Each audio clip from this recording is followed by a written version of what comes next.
I'm Sonia Folayan, and welcome to my YouTube channel, Mind and Manna. This channel centers the voices of Black women 55 years of age and older who wish to improve their finances so that they can level up to a more intentional way of life that includes freedom, rest, travel, joy, and ease. And today, I want to talk a little bit about minding your manners in Mexico. I am living in Mexico where I live most of the year.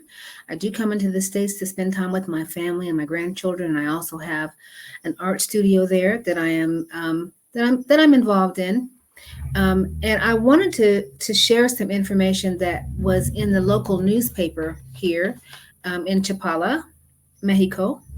The newspaper is called the Guadalajara Reporter, and they always have a large section dedicated to lakeside residents. And lakeside are the six or seven villages that surround Lake Chapala.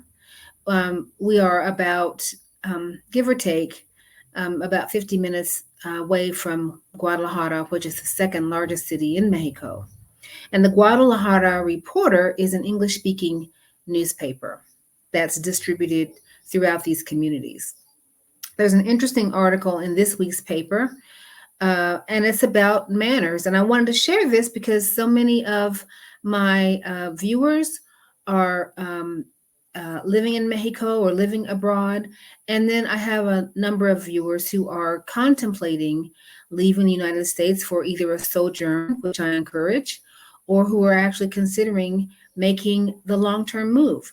So here are some things I think that are really important to consider in terms of manners. The first thing I want to say is that um, Mexican community and culture is very, very polite. It's very, very polite. And one of the things that I've noticed is that just saying no, just outright no, is oftentimes considered impolite or harsh. The politeness is just really embedded in the community, in the language and in the culture. um, Mexican community members really don't like to tell you no either. They will find polite ways to get around it or to skirt around it, or they'll use euphemisms. But politeness and patience are hallmarks of the culture. So there are some things that are considered to be tenets of good manners.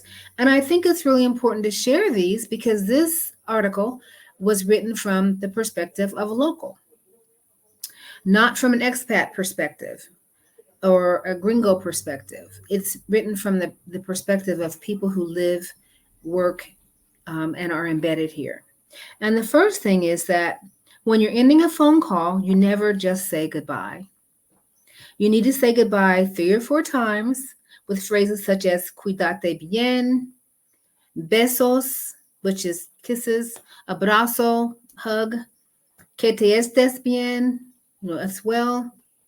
You can cut this down to 2 once you know someone better, or if you find yourself talking to a dial tone a lot. Number 2, Mexicans consider it their sacred duty to help family members. And we do know that this is a family oriented culture. For example, if a man sold you a car, it will be his brother who will fix the drive shaft for you, and his father will help you get a driver's license.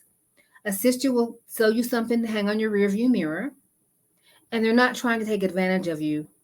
Nepotism is duty here. Jorge and sons and second cousins, etc. It's a joke, but it's in words. A family business is really a family business. Family is central here. The third, Americans mentioning the Mexican American War, Mexican poverty, illegal aliens, or earthquakes is a no no. Sometimes there's can be funny jokes about the cartels, but it's nuanced and subtle. And it says avoid making comments about Mexico, about Montezuma's revenge, which we know is a form of diarrhea that comes from food poisoning. It's not funny. It's a very tired cliche. They're really tired of hearing about those jokes. Um, There's also seems to be some caution on talking about earthquakes. Um, and people pretty much just kind of go with the flow with any seismic activity.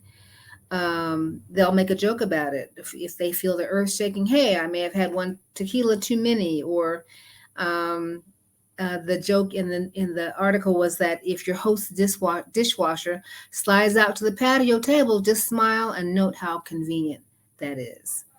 And there are earthquakes in this part of the country, not so much here in Chapala, although I have felt seismic activity here for the first time last fall. There were a series of earthquakes near Mexico City, and we did feel the after we did feel that earthquake here, the outer waves of it. Um, but making jokes about Montezuma's revenge and earthquakes, are kind of taboo. They're kind of tired of that. Number four, if you're invited to a Mexican's home, arrive 30 minutes later than you're told to be there. I don't know what happens if you arrive on time. The author says maybe you'll need to set the table or take a dog for the walk.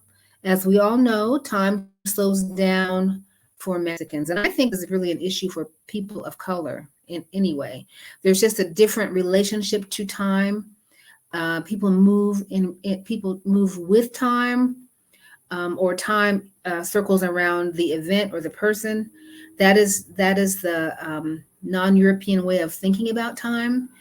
Um, and because I've grown up in a culture that considers CP time, colored people's time, I really have not had to do with um, the way time and people move with time here in Mexico. It's been okay for me. Just know that you have to kind of add in some extra time if you are an impatient type, or if you are an on the clock kind of person. You need to walk back from that, make some adjustments, because time has its own rhythm here. Number five, if you receive a gift from a Mexican, open it and react enthusiastically. This doesn't mean launching into histrionics, but a wide grin and hug might be in order. No kisses if the gift is male to male. That's linked to the Spanish, and we all know that Mexicans have a certain feeling about Spain because of the colonization. Okay, number six, machismo literally means masculinity. Without the negative connotations from north of the border, it's a display of machismo that's taken very seriously. For example, making outward remarks to women is a common sign of benign machismo and should not be thought of harassment or disrespect, as we often think of it here in the United States and other places.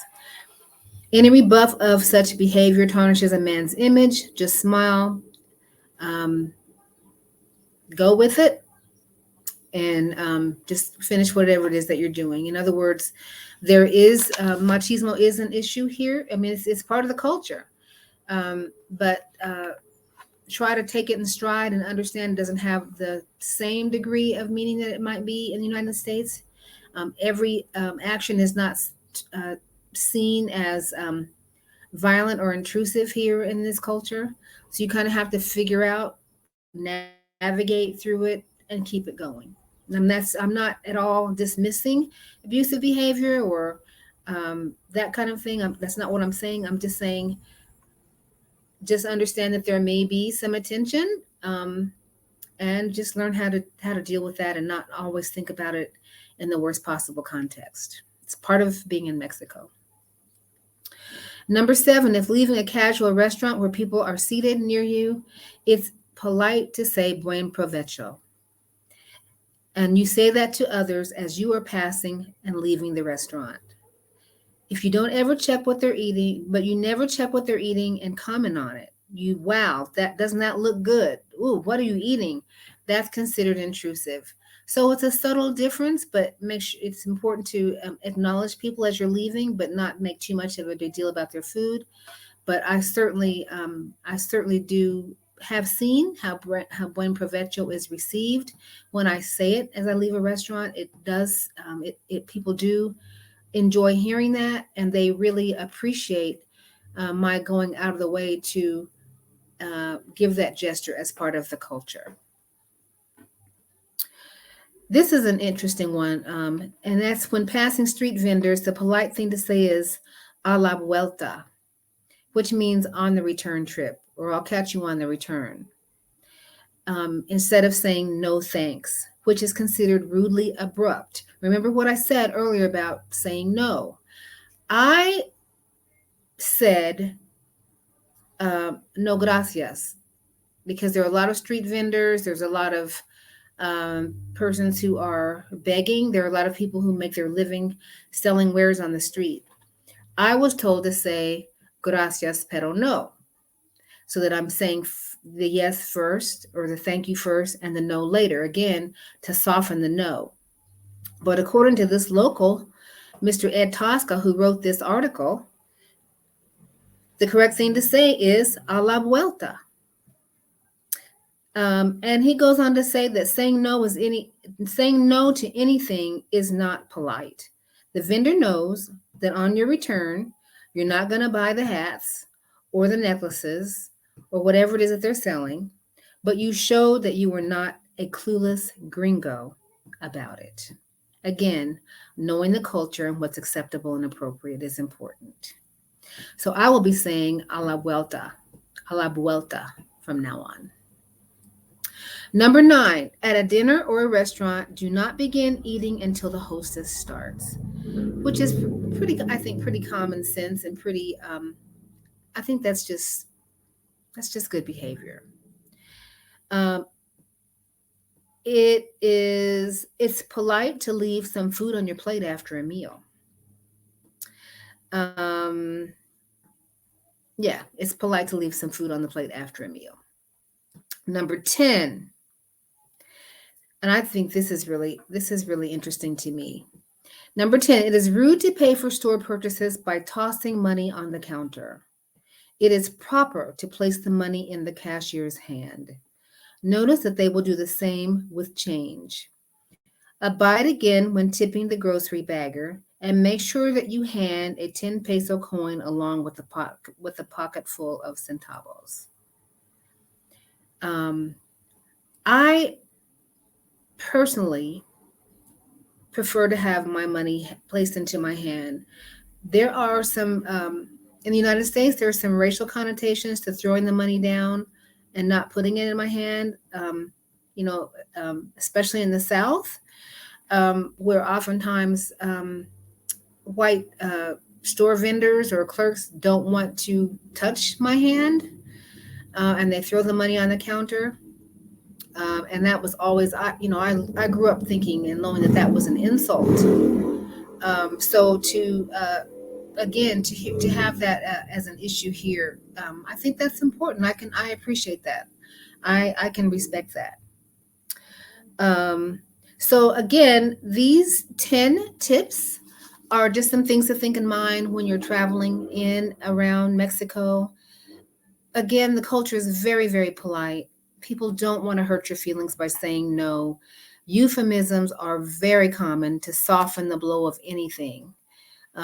Just like I was saying, instead of saying no gracias pero no, it puts the no on the back end.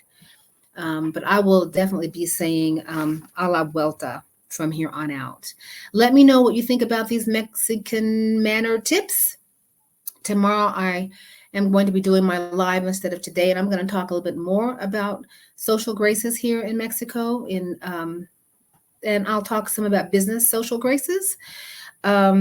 But that's what I have to share for now. Leave your comments in the description. Please like, comment, share, subscribe, hit the notification bell so that you'll know when I post again.